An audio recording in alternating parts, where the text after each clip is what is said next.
experience with Poshan Abhiyan has a mixed feeling left in me. To conceive Poshan Abhiyan, let me be very frank, I did not have time. I still remember on 27th February 15 when I joined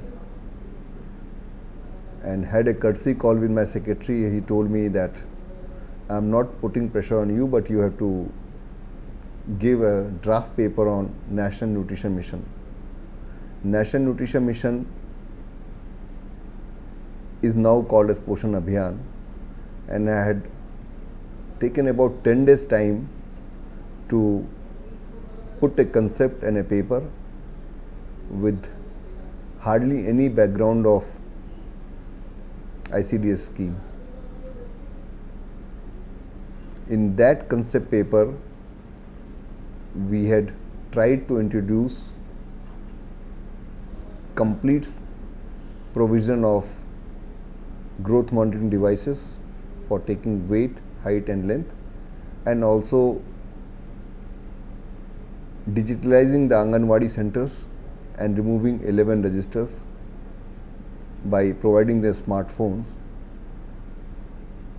That base paper conceived in a span of less than 10 days is now what is Poshan Abhiyan. I was searching around for fund. In 2-3 days time I was told that it is a failed World Bank project. They used to call it SNP. It was rolled out in December 12 and it was to close by December 15 with hardly any disbursals.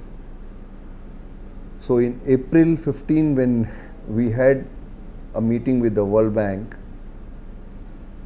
we could convince them to restructure the World Bank project, which happened in a very short time. By 29 September of 15 it happened, and we concurrently worked with the Bill and Melinda Gates Foundation to evolve a structure to introduce ICDS Common Application Software. Having done that, we restructured the project and introduced this system into 8 pilot states under SNP, and once the Poshan Abhiyan was approved by government on 30th November 17, it has been decided to go across the country, and now it is being implemented in all the districts, and I personally feel quite satisfied that this technology, which will revolutionize the entire health and nutrition system, more particularly nutrition sector, is as on date the largest mHealth platform on this planet, is going to evolve and evolve. A small introduction about an event we organized with the World Bank, Lighthouse India, where about 12 countries came from Latin America, Africa and South Asia. And to my memory, 9 to 10 countries wanted to replicate what we are doing in Poshan Abhiyan.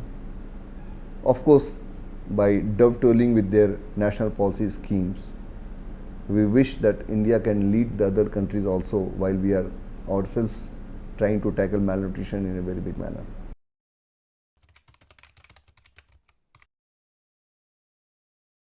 Northeastern state have a different kind of ethnic profile, socio-cultural norm, and we have to learn a lot from them. The people there are educated. Even in very remote and hilly areas, you will find children going to school with proper uniform, even a necktie and bag, and almost every child goes to school. The personal household level sanitation is very, very high. There is a concept of sanitation. There is a concept of taking bath every day. They have toilets, may not have sewerage, but they have toilets. Their dietary diversification is very good. They are not born to ritualistic vegetables or fruits or other thing we eat. There is a lot of biodiversity there. Even a vegetarian gets access to good fruits and diverse vegetables. Their rice local is rich. They do not indulge into too much of spices and oil, greasy food. They are physically active, so you will not find obese people too many. And also egg consumption is very, very high. Places where milk is there, they take meat, but otherwise egg itself is good. Majority of them are non-vegetarian, so there is a balance of non-veg and veg. And one should understand that iron and folic acid alone cannot tackle anemia, because hemoglobin is formed of a heme ring. In medicine they call it as a square ring where iron is in the center, and like a 4 strands of thread. The globin is a protein, so if you don't give protein, hemoglobin will not be formed. And for protein you need A class protein, so a good mix of milk, egg and non-veg helps them have proper hemoglobin level, and that is how this anemia, you can say, that is not so prevalent. Of course there are pockets of anemia in tea garden, which is very, very deprived kind of area in Assam. Meghalaya also has little problem, but otherwise most of the states are doing very, very well. Sikkim is a state which is one of the best in country for sanitation besides education, and sanitation is the first culprit in causing frequent infections, especially gastrointestinal infection, and bringing down the health level, and in turn the nutrition level goes down. So one should learn from Sikkim, but not only Sikkim, you should learn from the entire Northeast, that how to have a clean life, educated life, proper breastfeeding and a balanced diet.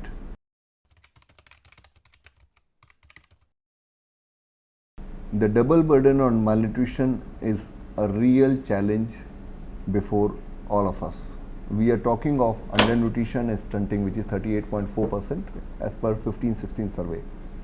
But 20% people have obesity, hypertension. India has become the diabetic capital in the world. About 10% people have impaired sugar level or deficiency in insulin. It's a huge challenge. I think we have to come out with radical solution in tackling the overnutrition part, the high BMI, the obese people. Indian diet is not as good as I was describing about our Northeast. We must learn how to minimize on grease and fat. We must also minimize on deep fried food which we are very fond of. The pickles in rest of India and Northeast are made differently. Our pickles are source of also oil and fat. The sugar and sweet consumption which we have so much, we can't live without the sweets. It's not so good. And also we need to ensure that the junk food by multinationals are not promoted. The Ministry of Women and Child had advocated strongly that junk food should not be sold nearby school, in the school. The HRD ministry gave instructions, but how much it is followed up? We should learn from Kerala. There is higher tax on junk food, but there is a time to educate, bring about behavioral change, educate people not to go for junk food. McDonald's is the biggest artery clogger of heart. Educated Americans don't eat, but we can't live without McDonald's. When we go abroad also we will search somewhere, especially the vegetarians, have some burgers, some chips. So that's the problem. And lifestyle, the last. You have to be physically active. You should learn to walk, you should learn to cycle, reduce using cars, and once you start walking short distances, once you start using cycles, I think your health status will improve both ways.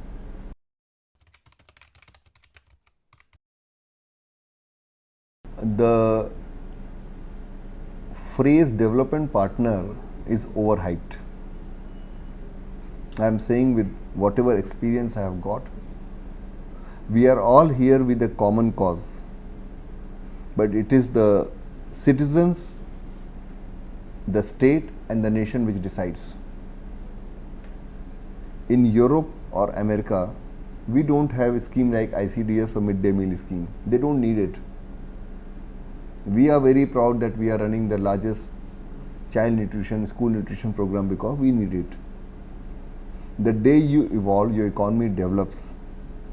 You have purchasing power, you have access to the safe nutritious food, you have access to the right kind of vegetables and fruits. If you have a balance of veg and non-veg, if your milk which is produced but not consumed is consumed, resources to buy milk, I don't think you need much of the things, but development partners are important. because we are not living in an isolated world, it's a global village. We do need support of partners into vaccination programs.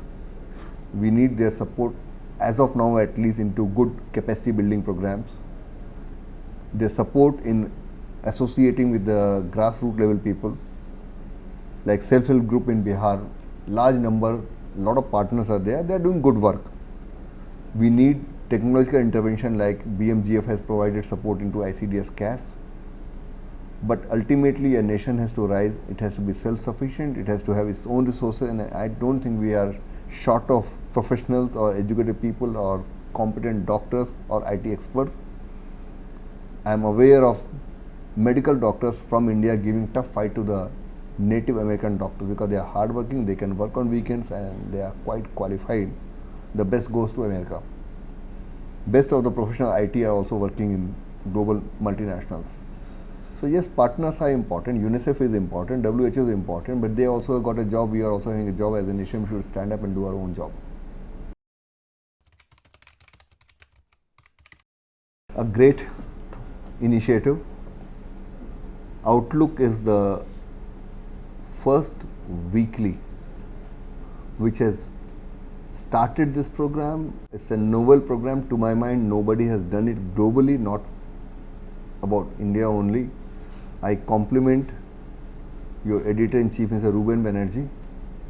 And also I want to place on record the efforts made by Mr. Basantakar of PCI, who stimulated and initiated and convinced Mr. Banerjee to take up. This is a great program. I wish other media houses also come forward, not to compete with you, but to collaborate with you in the great initiative Poshan Abhiyan, because it has to be a mass movement and everybody has to join hands, and all mediums of communication, not only a magazine or a TV or a website has to do, but you are doing great and you will do greater. Anybody whose thinking is doing great for promoting sanitation, health and nutrition or any other social cause which has direct or indirect bearing on improving nutrition status should apply. But jury will take a fair call, and I don't want to bias the people. I think everybody should apply. Even if you are not eligible, you can apply. The jury will see that whether you are eligible or not. So I think it's free for everybody.